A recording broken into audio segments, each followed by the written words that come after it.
Hello दोस्तों, स्वागत है आप सभी का हमारे चैनल एवरीथिंग काउंट्स में।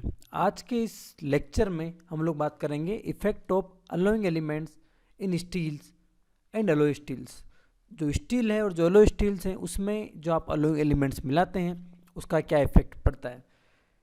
ये लेक्चर काफ़ी इंपॉर्टेंट है, चाहे आप कॉम्पिटिशन एग्जाम्स की तैयारी करते हैं या यूनिवर्सिटी एग्जाम्स के लिए। हम लोगों ने लगभग सभी एलिमेंट्स कवर किए हैं अलग अलग प्रॉपर्टीज़ के साथ में। अगर आप हमारा पूरा कोर्स ज्वाइन करना चाहते हैं, डिटेल्ड जानकारी अगर आपको चाहिए मटेरियल साइंस एंड एनडीटी के बारे में, तो आप हमारा course material sciences and non destructive testing Udemy पर ज्वाइन कर सकते हैं, जिसकी लिंक आपको यहाँ पर डिस्क्रिप्शन बॉक्स में दी हुई है। उसके कूपन कोड दिए हुए हैं, डिस्काउंट में आप उसको कोर्स को ज्वाइन कर सकते हैं, जहाँ पर आपको पूरी डिटेल्स, उसके असाइनमेंट्स, उसके क्विज, स्टडी मटेरियल्स, एक ई बुक हम लोग सभी प्रोवाइड करेंगे। सो आप वो कोर्स ज्वाइन कर सकते हैं। नाउ हम लोग बात करते हैं एलॉय स्टील की। सबसे पहले एलॉय स्टील्स क्या होते हैं, उसके बाद बात करते हैं एलिमेंट्स की। तो एलॉय स्टील्स वो स्टील होते हैं जहाँ पर हम लोग आयरन और कार्बन के अलावा भी दूसरे एलिमेंट्स जिसमें ऐड करते हैं। तो क्योंकि आयरन और कार्बन तो हम लोग ऐड करते ही हैं स्टील में, तो आयरन और कार्बन के अलावा अगर हम लोग वन और मोर फॉरेन एलिमेंट ऐड करते हैं लाइक क्रोमियम, निकल, वेनेडियम, मैग्नीशियम, तो वो जो है हम लोग जब डिफरेंट टू और मोर एलिमेंट्स हमने आयरन और कार्बन के अलावा ऐड किए तो उसको हमने एलॉय स्टील्स बोला। अब कौन कौन सा एलिमेंट्स ऐड करने से स्टील्स के अंदर क्या क्या इम्पैक्ट आते हैं उसकी हम लोग बात कर लेते हैं। तो सबसे पहले आता है हमारा निकल, कि निकल मिलाने से क्या होगा। तो निकल हम लोग जनरली 2 से 5% ऐड करते हैं स्टील के अंदर। निकल एक एफसीसी स्ट्रक्चर है और हम जानते हैं जो भी एफसीसी स्ट्रक्चर होती है वो डक्टाइल मटेरियल्स होते हैं। निकल क्या करता है, ऑस्टेनाइट स्टेबलाइजर है। ये क्या करता है कि ऑस्टेनाइट को स्टेबलाइज करता है और A1 A3 ACM जो लाइन है जो आपने पढ़ा था आयरन कार्बन डायग्राम में, उसको नीचे ले आता है। टेंसाइल स्ट्रेंथ बढ़ा देता है, हार्डनेस बढ़ा देता है, इलास्टिक लिमिट बढ़ा देता है, डक्टिलिटी भी बढ़ा देता है। तो निकल से हम लोग मिलाने से ये सभी चीज़ें हमारी इंक्रीज हो रही है। लेकिन निकल क्या करता है, कोफिशिएंट ऑफ थर्मल एक्सपांशन को कम कर देता है। कोफिशिएंट ऑफ थर्मल एक्सपांशन का मतलब क्या है कि जब आप किसी चीज़ को गर्म करते हैं तो वो चीज़ एक्सपांड होती है, वो चीज़ अपना डायमेंशन चेंज करती है। लेकिन अगर आप उसके अंदर निकल मिला देते हैं तो वो चीज़ गर्म करने पर भी अपना शेप चेंज नहीं करेगी। अगर आप लोग 36% निकल मिला देते हैं तो उसका कोफिशिएंट ऑफ जो एक्सपांशन है वो 0 हो जाएगा। कितने भी टेम्परेचर पर अपनी जो शेप है वो चेंज नहीं करेगी और उस स्टील को हम लोग इनवार बोलते हैं। मतलब अगर 36% निकल आपने मिला दिया किसी स्टील के अंदर तो उसको हम बोलते हैं इनवार। काफ़ी बार एग्जाम्स में पूछ लिया जाता है।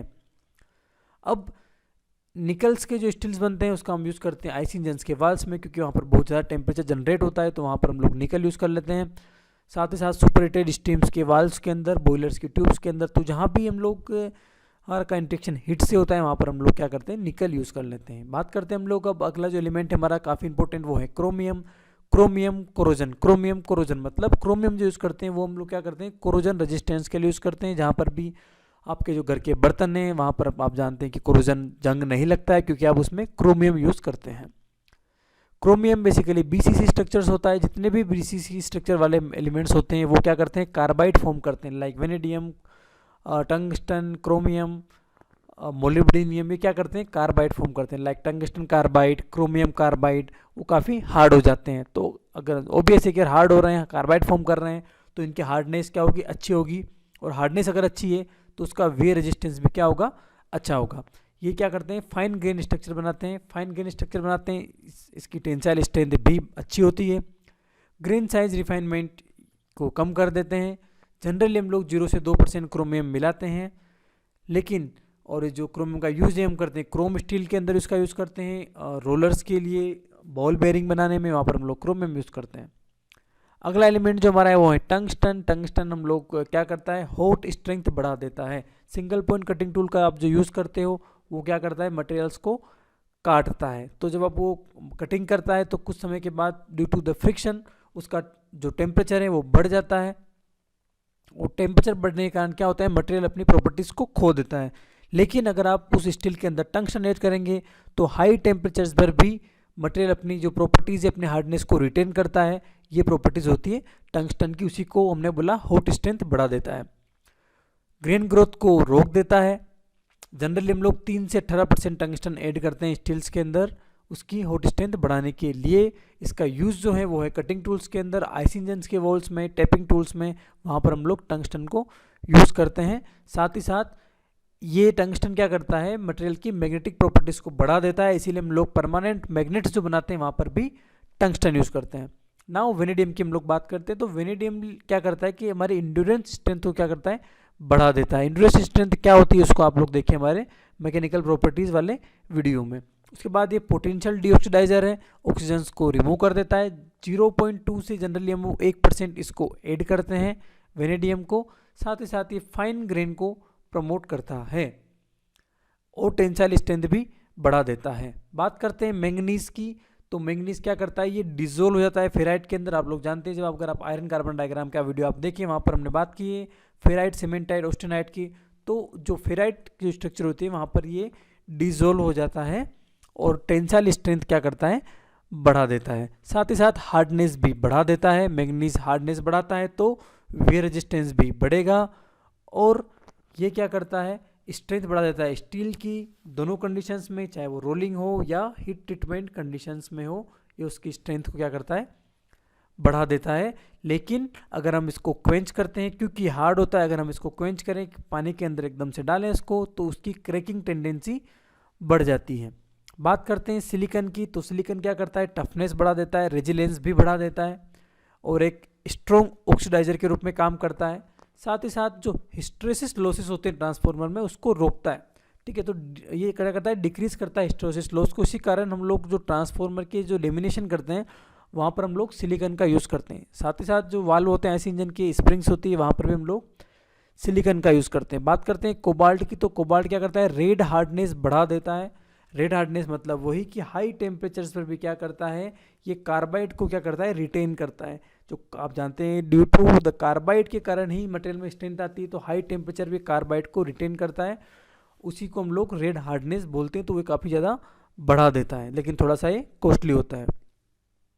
साथ ही साथ अगर ज़्यादा कार्बन है स्टील के अंदर तो कार्बन को भी डीकार्बोराइज कर सकता है हीट ट्रीटमेंट प्रोसेस के अंदर। बात करते हैं मोलिब्डेनियम की, तो मोलिब्डेनियम क्या करता है, क्रीप की स्ट्रेंथ को बढ़ा देता है। क्रीप एक ऐसी प्रॉपर्टी है जबकि अगर आप स्टैटिक लोडिंग जब एक कंटिन्यू लॉन्ग समय के लिए लगती है तो क्या करता है, मटेरियल अपनी यील्ड स्ट्रेंथ से पहले ही फेलियर हो जाता है, उसको हम लोग क्रीप बोलते हैं। तो उसको ये बढ़ा देता है। ये भी बीसीसी टाइप का स्ट्रक्चर है, इसका मतलब क्या होता है, ये भी कार्बाइड फॉर्म करेगा और टेंसाइल स्ट्रेंथ इसकी भी ज़्यादा रहेगी।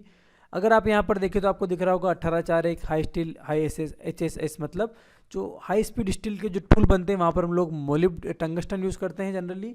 तो यहाँ पर आप देखें तो 18% टंगस्टन है, 4% क्रोमियम है, 1% वेनेडियम है।